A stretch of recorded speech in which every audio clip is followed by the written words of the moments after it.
Hello, my name's Matt Whitman. This is the 10-Minute Bible Hour podcast, and I'm going with an example today that I think will really help us understand the Bible text we're looking at, but also that is likely to get everybody's hackles up and make people feel weird, and we're doing it anyway. Do you guys remember a while back when the Black Lives Matters movement was kind of at its apex? And that phrase was floating around out there, and there were some people who would be like really enthusiastic about, you need to say that phrase, you need to post it on your social media. That shows that like you get it. And then other people would be like, I don't know. I'd rather say all lives matter because I think all lives matter. And these two groups that had a preference one way or the other are kind of talking past each other a little bit. But the first crowd would be like, no, if you don't specifically say Black Lives Matter, then what you're saying, you're minimizing the struggle and issues with historical, systemic racism, these other things that we perceive in society. And then the crowd that wanted to say, no, I think all lives matter is good, they were saying basically like, I'm not sure everything is as racist as you think, and I think you're maybe not paying as much attention to other lives as you could as well. I am making no statement about whether you should say Black Lives Matter or all lives matter. I think both statements are probably accurate, but that was a very politically charged, slight distinction in language in our recent past. Now, 5 years from now, 10 years from now, 100 years from now, 1,000 years from now, people are probably going to look back on that and be like, what is the big deal? Both of those statements are true. It's probably fine. I don't get it. But if you were alive a year ago, you know exactly how loaded that stuff was, because that's just where the debate was. That's where our heads were at. That's what was on the news. And that little slight difference in how you phrase that phrase about lives mattering, which I'm glad everybody on both sides of that discussion think that lives matter. I mean, we can at least be happy about that, right? But that slight little distinction, it carried a ton of weight, and it was kind of a litmus test for how somebody views the world. And you could glean so much from just that tiny, tiny little thing, that difference of just a few letters. Well, if you can understand that in your day and age, when you've got your finger on the pulse of society, and you know the massive implications of saying something that in any other moment in history would have been completely innocuous and harmless, then I think you can understand what's going on in Matthew chapter 22.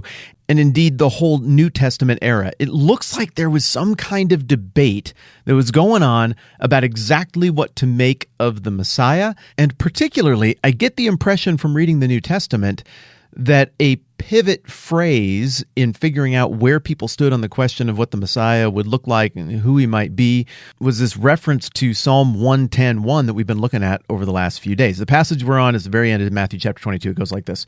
While the Pharisees were gathered together, Jesus asked them, I think very nicely, "What do you think about the Christ? Whose son is he?" "The son of David," they replied. He said to them, "How is it then that David calls him Lord? For he says, 'The Lord said to my Lord, sit at my right hand until I put your enemies under your feet.' If then David calls him Lord, how can he be his son?" And then it says nobody could say a word in reply, and from that day on, no one dared to ask him any more questions. And for the breakdown of this little exchange in the narrative, and for a closer look at the text that is being referenced here, you can go and check out the last 2 episodes of the podcast. But I think it's interesting to note how much seems to have hinged on this seemingly innocuous, little bit cryptic phrase from Psalm 110. That said, in the same way, I think people who are old 50 years from now will be able to explain to young people why Black Lives Matter versus all lives matter had meaning and weight depending on which phrase you chose. So I'm also optimistic that you and I can peel back the layers and pretty easily understand why this particular phrase, this particular verse, was such a big deal and how Jesus is encouraging the Pharisees to rightly interpret it here. As we've discussed, it would seem that nobody was really debating that David wrote this, that it was from God, and that there are 3 parties present in this particular verse. Josephus, the first century Jewish historian, even gives us some extra biblical corroboration of what the common thought was in that day amongst the Jewish people regarding David in his Antiquities of the Jews, which is written in the late 1st century.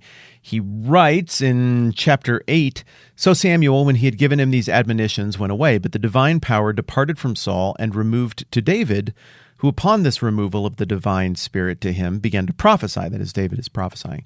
"But as for Saul, some strange and demonic disorders came upon him and brought upon him such suffocations as were ready to choke him, for which the physicians could find no other remedy but this, that if any person could charm those passions by singing and playing upon the harp, they advised them to inquire for such a one and to observe when these demons came upon him and disturbed him, to take care that such a person might stand over him and play upon the harp and recite hymns to him. So even though Josephus in that passage is obviously talking about the relationship between King Saul and David and all the things that ended up happening with Goliath the Philistine and all of that business, he still, in passing, is acknowledging that the shared assumption of the Jewish people is that God's Spirit was upon David and that God's Spirit was behind what David was writing and singing and behind these artistic attributes and this almost, I guess you'd have to call it, prophetic wisdom that he's throwing out.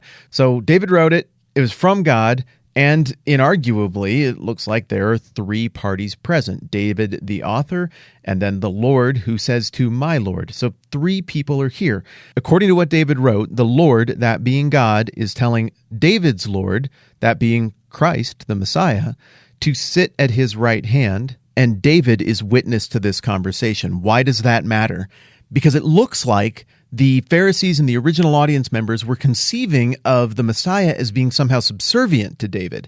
That because this promise to David was about the Messiah sitting on his throne and this eternal throne and all of this business, there's this misconception about the Messiah that they had in their heads, and Jesus is trying to push back on that.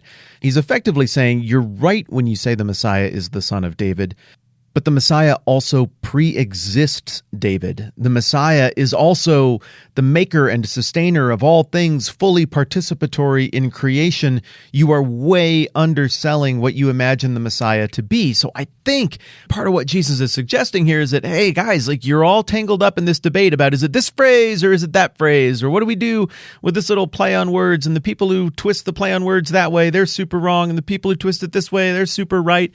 Jesus is saying, you're thinking inside the box. You got to think outside the box to understand God. The Messiah is the son of David and the master of David simultaneously.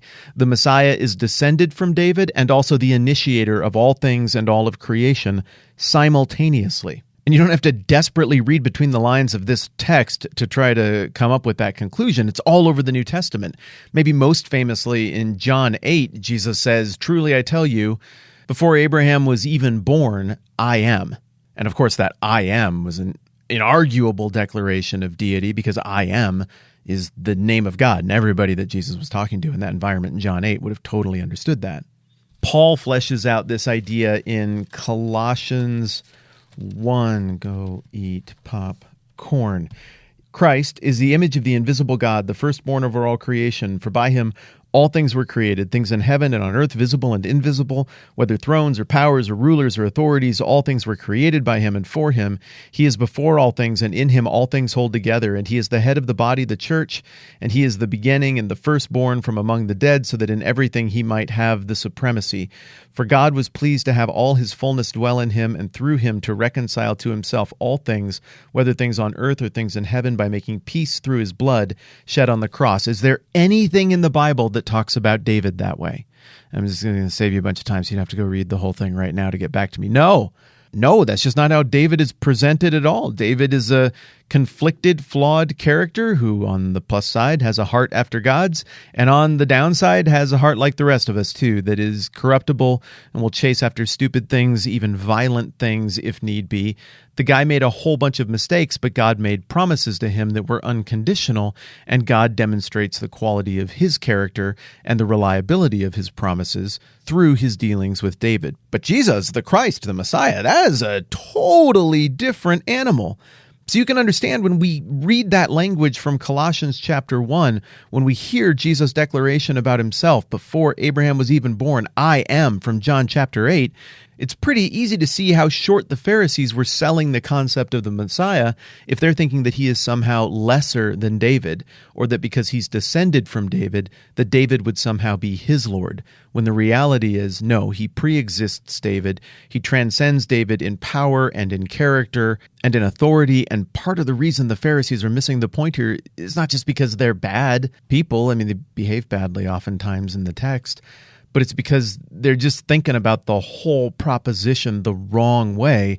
And so part of this last-ditch effort to make the eyebrows go up in the middle and to shake sense into these guys gently is trying to get them to more rightly conceive of the entire proposition of the notion of the Messiah in general. Final thought, you know what's awesome? What's awesome is that a whole bunch of you have left reviews about this podcast on the internet. That makes a gigantic difference. I was thumbing through some of those again the other day, and man, I appreciate you taking the time to do that. It makes it so that more people are part of the conversation, and that's probably my favorite thing about it, but I'm not going to lie. The parts where I get to hear a few encouraging things here and there, that doesn't hurt either. All right, thanks for hanging out with me. I'm Matt. This is the 10-Minute Bible Hour Podcast. Let's do this again soon.